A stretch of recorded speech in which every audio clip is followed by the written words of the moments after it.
এই কনকনে ঠান্ডায় আমাকে কেউ স্লিভলেস ড্রেস পরে দেখে আটকিয়ে ওঠো না, তার কারণ হচ্ছে এই মিনি ব্লগটা অনেকদিন আগেকার।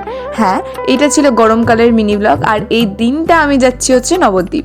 তার কারণ হচ্ছে কবিতার দিরা নবদ্বীপেই রয়েছে, আর ওরা আরও 2-3 দিন আগে গেছে। এবার আমারও যাওয়ার কথা ছিল, বাট যেহেতু আমার পড়া ছিল সেহেতু আমি যেতে পারিনি।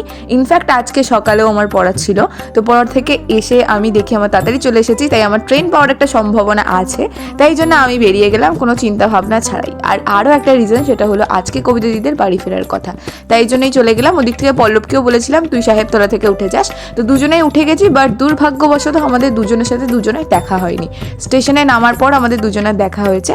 দেখতেই পাচ্ছ আমরা দুজনে মিলে এখন যাচ্ছি, মানে মনে একটা ভয় কাজ করছিল, কারণ জীবনে প্রথমবার 1 ঘন্টার জার্নি হলেও তো হয়েছে একা একা সম্পূর্ণ। যাই হোক, যেহেতু একা একা যাবো সেহেতু মা ফোনটা আমাকে দিয়েছিল।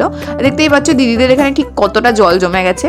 তো যাই হোক, আমরা অলমোস্ট বাড়ি পৌঁছেই গেছি। তোমার সাথে দেখা হচ্ছে পরের পার্টে, খুব শিগগিরই আসছে। বাই।